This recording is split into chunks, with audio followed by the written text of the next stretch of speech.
Snooker. It's one of the few sports I actually enjoy watching. People running about punting a slab of leather can be entertaining sometimes, as can a couple of people smashing a yellow piece of rubber at each other. But with snooker, you get loads of balls. And if you ask me, the more balls, the better. Oh, no, not like that.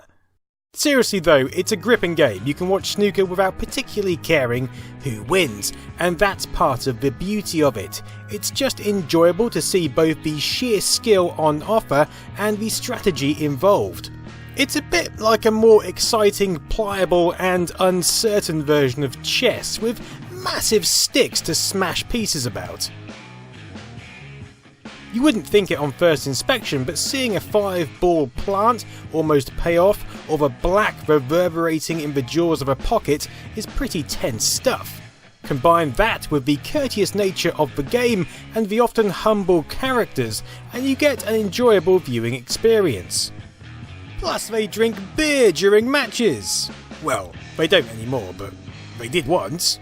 Beer! Beer!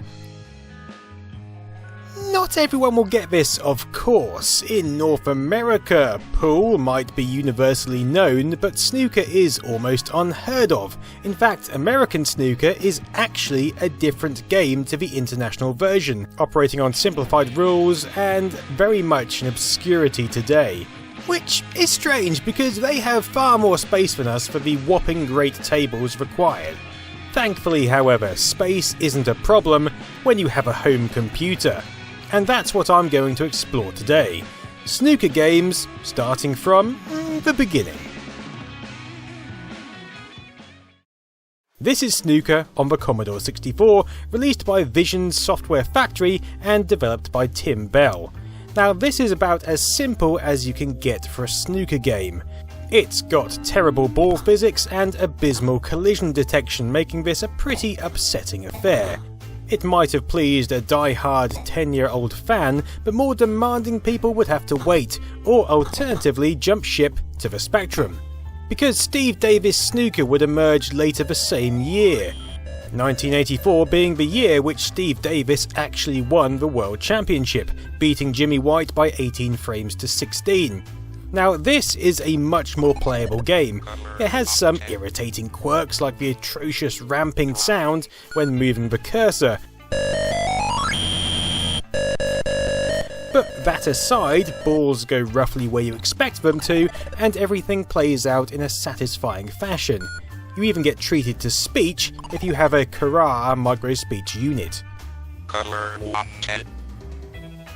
In 1987, Codemasters would add professional snooker to their simulation line of titles, and again it's a pretty decent affair, more arcadey, decent graphics, easy to play, but still the familiar top-down perspective. That would all change though, with 3D snooker released in 1990. Now here was a perspective much more like we were used to seeing on TV, which just made the whole experience that bit more thrilling.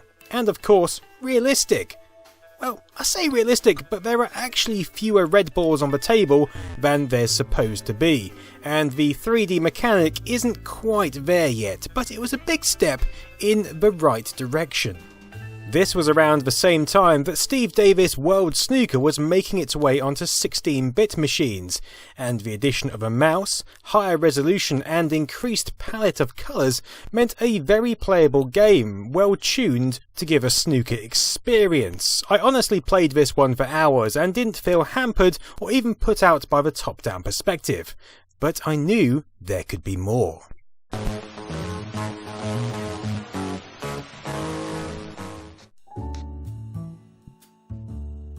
It would be Championship 3D Snooker which would get that formula almost perfect, back on the 8-bit machines. Developed by Stephen Walters, this is probably the best these machines can muster. Again, there are only 6 red balls, as opposed to 15 in the real game, but we're working with chunky pixels here and a limited resolution. The end result is a very playable game, although arguably more suited for pool than a real game of snooker. It would be Jimmy White's Whirlwind Snooker that would really perfect the formula. Like our previous games, this was released for a variety of platforms, including Sega's Mega Drive, but I found it most at home on the Amiga, with the joy of mouse control. Using keys seems almost archaic once you have a mouse, and combined with the fine tuning of shots on offer here, it wasn't hard to pull off some truly satisfying shots. I mean, this actually felt like you were playing snooker, just without having to top up the light meter at your local snooker club. It almost seems strange then that we would go back to the previous top-down perspective with Arcade Snooker in 1995. This was a Team 17 release for the Amiga, which tried to follow in their footsteps of the highly playable arcade pool release. However, this one falls a little short and doesn't quite translate to snooker as well as it did to pool.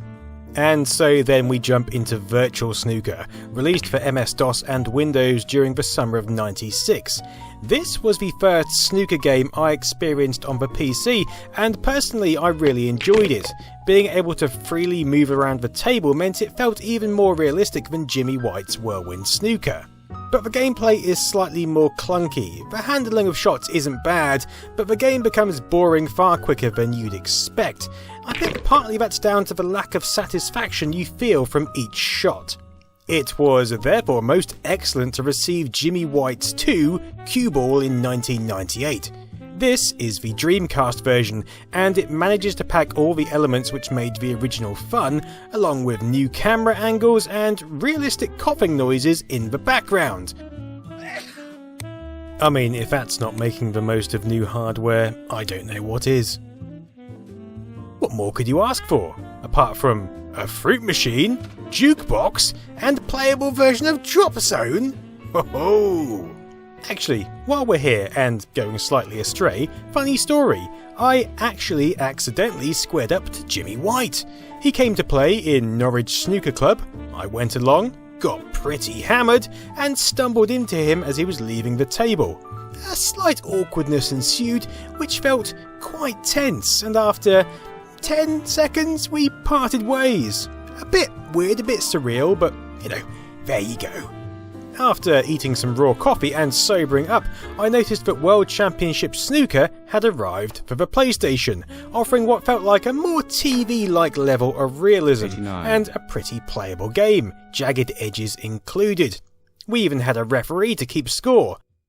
And no less than Dennis Taylor to offer the odd titbit of commentary. Well, this could be a century break. Nothing really insightful, but combined with crowd applause, it adds to the atmosphere. 101. Further versions appeared on subsequent consoles, each adding more graphical realism, along with slightly more appropriate commentary. Well, there's a wide choice of reds on the table. Other games came and went, but really we can follow this line up until we get WSC Real 11 World Snooker Championship, which, although received mixed reviews, for me really improved the atmosphere and left you with an experience equivalent to what we had with Whirlwind Snooker in the 90s, relatively at least. Well played. International Snooker from 2013 and released for Windows was sold as quite possibly the most realistic snooker game to come to any gaming platform. And although it looks decent enough, I'm still a bit upset about their version of the classic BBC snooker music.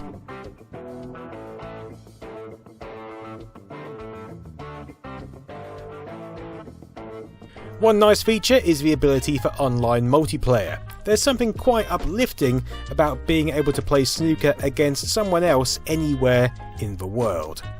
Now, you'd think that with the rise of VR, we'd have a decent VR implementation of snooker by now, but all we really have is a clip of Ronnie O'Sullivan falling over whilst trying to play Pool Nation VR.